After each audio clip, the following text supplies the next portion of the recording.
बिहार विधानसभा चुनाव के पहले चरण की वोटिंग अब महज 8 ही दिन शेष है। 6 नवंबर को 71 सीटों पर वोटिंग होगी और इस चुनावी जंग में बीजेपी ने पूरी ताकत झोंक दी है।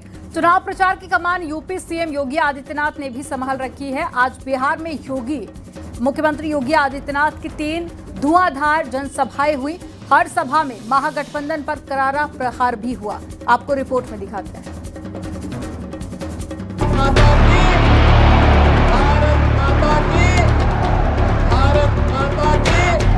अब बिहार में क्या नहीं है, अब बिहार में सब बात।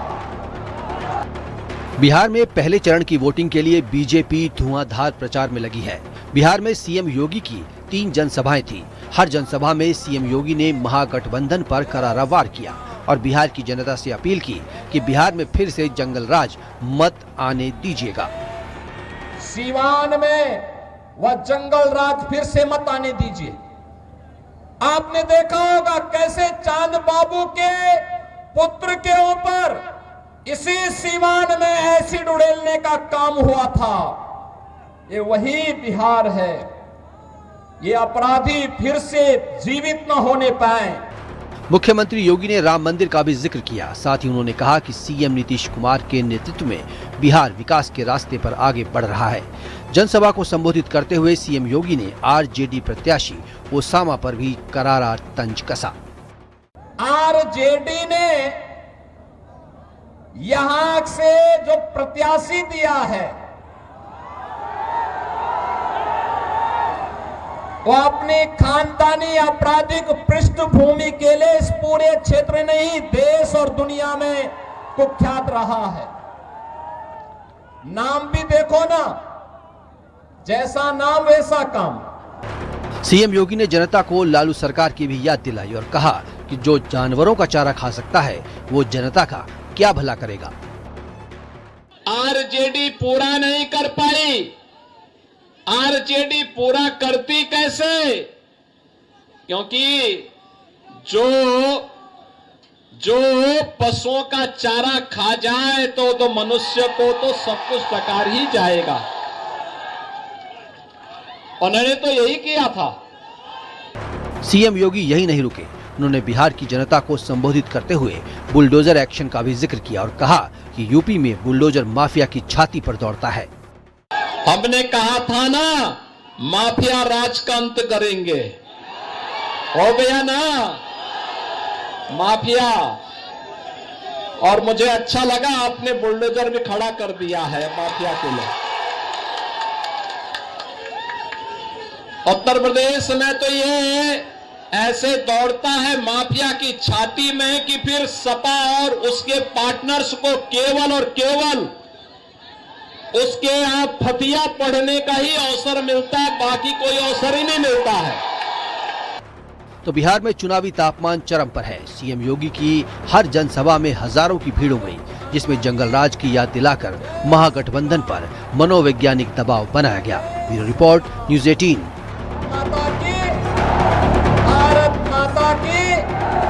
भारत माता की। उधर अखिलेश यादव के बिहार में प्रचार को लेकर डिप्टी सीएम केशव प्रसाद मौर्य ने तंज कसा है। डिप्टी सीएम केशव प्रसाद मौर्य ने कहा है अखिलेश का हाल बेगानी शादी में अब्दुल्ला दीवाने जैसा है।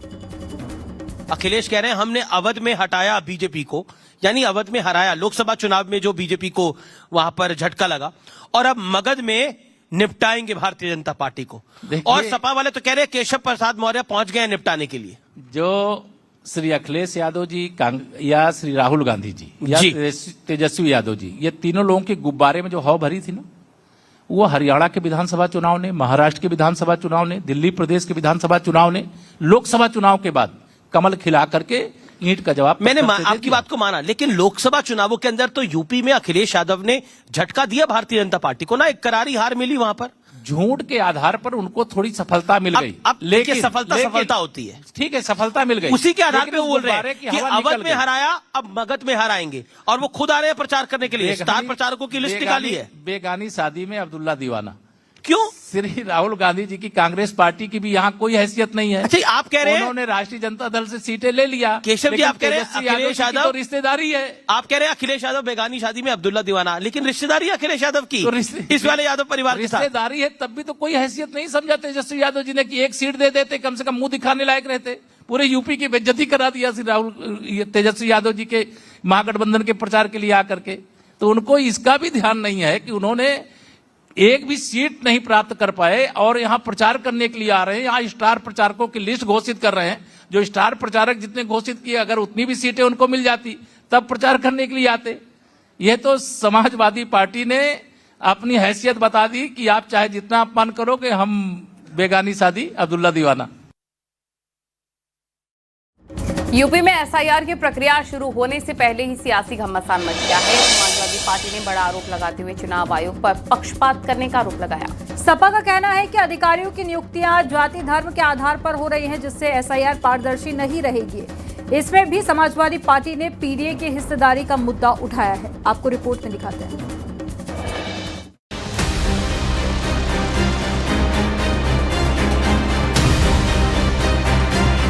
एसआईआर अभियान 28 अक्टूबर से शुरू हो चुका है। इसका मकसद मतदाता सूची को साफ करना है, लेकिन समाजवादी पार्टी ने इस पर सवाल उठाना शुरू कर दिया है और विधानसभा क्षेत्रों के ईआरओ और बीएलओ की नियुक्तियों में पीडीए की हिस्सेदारी की मांग की है। समाजवादी पार्टी ने हर बूथ पर अपना प्रहरी नियुक्त करने का भी फैसला लिया है। देखिए, निश्चित तौर पे ये अब बड़ा विमर्श हो गया है पूरे उत्तर भारत में और देश में भी इस विमर्श पे हो रही कि जो बीजेपी की सरकार है वो आखिर पीडीए के लोगों को हिस्सेदारी क्यों नहीं देती। अभी आदरणीय राष्ट्रीय अध्यक्ष जी ने अपने सोशल मीडिया प्लेटफॉर्म से तमाम सारे आंकड़े प्रस्तुत किए हैं। गाजियाबाद में 30 आरएसएस का कैडर है और 3 पीडीए के लोग हैं। 2027 से पहले एसआईआर को लेकर यूपी में सियासी पारा हाई है। एसपी के आरोपों पर बीजेपी ने भी पलटवार किया है। समाजवादी पार्टी हर बात में जाति मत मजहब घूरने का असफल प्रयास करती है। पहले पीडीए प्रहरी बना करके वो एसआईआर पर अपनी प्रतिक्रिया दे रही थी और अब निर्वाचन से जुड़े हुए अधिकारियों के स्थानांतरण में भी उनकी जाति और मजहब डेट देख रही है। स्थानांतरण तो रूटीन प्रक्रिया है। आप हर बात में जाति मजहब देख करके इतनी कलुषित वातावरण में क्यों जी रहे हैं? राजनीति के जानकारों की माने तो 2027 का चुनाव बेहद आक्रामक होने वाला है। समाजवादी पार्टी ने अपनी तैयारी भी शुरू कर दी है। पीडीए प्रहरी बूथ तक ये भी उन्होंने नियुक्त कर दिए हैं और उसके जरिए एक एक बूथ पर जो बूथ छोटी इकाई हो जाती है उस बूथ तक पीडीए प्रहरी नियुक्त करने से क्या होगा, समाजवादी चाहती है कि उसमें उनके जो मतदाता हैं, जो उनके आधार वोट हैं, वो ना कट जाएं। सवाल है कि बीएलओ और ईआरओ की तैनाती में पीडीए की हिस्सेदारी से समाजवादी पार्टी साबित क्या करना चाहती है।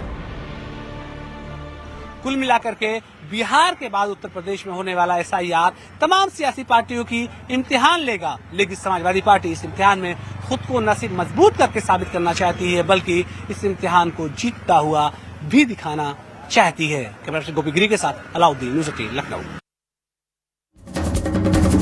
यूपी में 2027 विधानसभा चुनाव की तैयारी तेज हो गई है। बीएसपी की मुखिया मायावती ने मुस्लिम वोट बैंक को साधने के लिए बड़ा दांव खेला है। लखनऊ में एक बार फिर से मुस्लिम भाईचारा कमेटी की बैठक हुई है। इसमें मायावती खुद मौजूद रही। क्या ये दलित मुस्लिम गठजोड़ की नई शुरुआत है? इस रिपोर्ट में देखिए।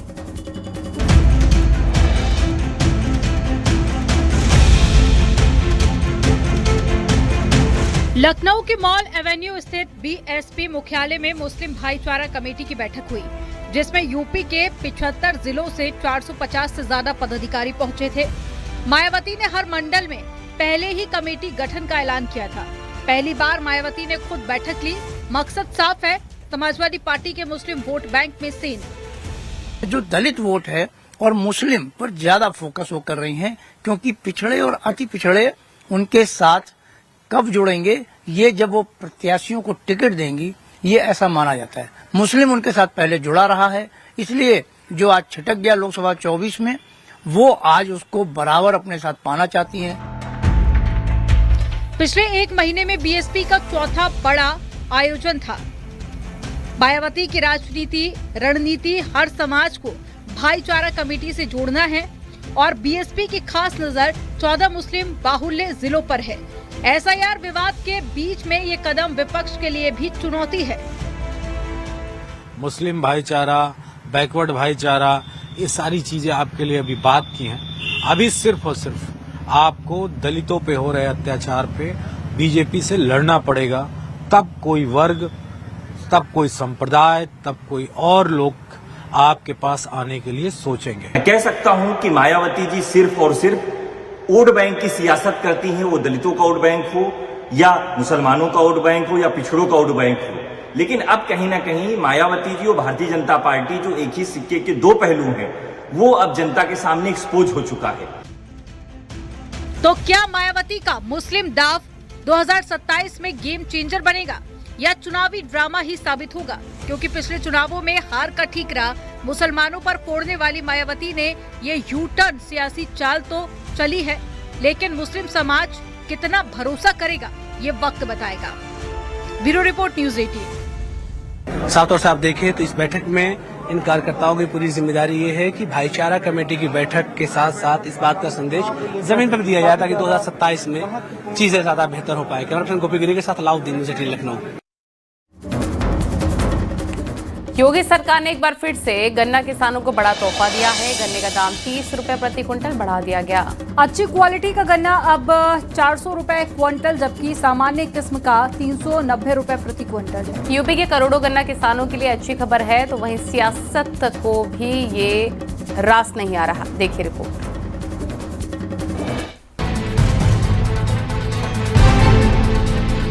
योगी कैबिनेट ने बुधवार को गन्ना किसानों के लिए एक बड़ा फैसला लिया। अब अच्छी क्वालिटी का गन्ना 400 रुपए क्विंटल, जबकि सामान्य किस्म का 390 रुपए प्रति क्विंटल का रेट तय किया गया है। इस बढ़ोतरी से पश्चिमी यूपी के मुजफ्फरनगर, शामली, सहारनपुर समेत 45 जिलों के किसानों को सीधा फायदा होगा। एक अनुमान के मुताबिक 40 लाख से ज्यादा किसान परिवारों को लाभ मिलेगा। आज हमने 370 रुपए कुंटल जो गन्ना था उसे 400 रुपए कुंटल का भाव दिया गया है। इससे 46 लाख किसानों को 3000 करोड़ रुपए उनके खाते में एक्स्ट्रा जाएगा। और यही कारण है एक हमारी पारदर्शी व्यवस्था और तत्काल भुगतान। इससे जो पहले 20 लाख हेक्टेयर में गन्ना होता था, आज वो 29.5 लाख हेक्टेयर में गन्ना होता है। लेकिन गन्ने की कीमतों में बढ़ोतरी की मिठास सियासत को रास नहीं आ रही है। एसपी इसे भी धोखा ही बता रही है, जबकि बीजेपी और आरएलडी ने इसका स्वागत किया है। उत्तर प्रदेश सरकार ने गन्ने का मूल्य 400 रुपए प्रति क्विंटल करके उत्तर प्रदेश के किसानों को खुशहाल बनाने का फैसला किया है। राष्ट्रीय लोकदल इसका स्वागत करता है और सरकार के इस निर्णय से उत्तर प्रदेश के किसानों में खुशहाली आएगी। उत्तर प्रदेश के किसानों की ओर से उत्तर प्रदेश के मुख्यमंत्री और भारतीय जनता पार्टी के नेता श्रीमान योगी आदित्यनाथ जी महाराज को हम बधाई देता हूं, धन्यवाद ज्ञापित करता हूं कि उन्होंने 30 रुपया प्रति कुंटल गन्ने का मूल्य बढ़ाया है। आपको जानकारी देते हुए हर्ष हो रहा है कि जब से योगी जी 2017 में मुख्यमंत्री बने, तब से लेकर आज तक 85 रुपया प्रति कुंटल गन्ने का मूल्य बढ़ा है, जबकि उससे पहले मायावती जी और अखिलेश जी के 10 वर्षों के कार्यकाल में केवल 65 रुपया प्रति कुंटल गन्ना का मूल्य बढ़ा था। जिस तरीके से महंगाई बढ़ रही है, उस हिसाब से गन्ने का जो समर्थन मूल्य है वो नहीं मिल रहा है। ये किसानों के साथ धोखा है और सरकार हमेशा किसान विरोधी रही है। इसको साबित करने की आवश्यकता है। एक आंकड़ों के मुताबिक बीते 7 साल में योगी सरकार ने गन्ने का दाम 90 रुपए बढ़ाया है। 2017 में सामान्य गन्ना 315 रुपए था, अब 390 तक कीमत पहुंच चुकी है। इस बार अच्छे गन्ना की कीमतों में 30 रुपए की बढ़ोतरी हुई है, जिस पर पश्चिमी यूपी में गन्ना बेल्ट की सियासत अब और गर्म हो गई है। Bureau report, news 18।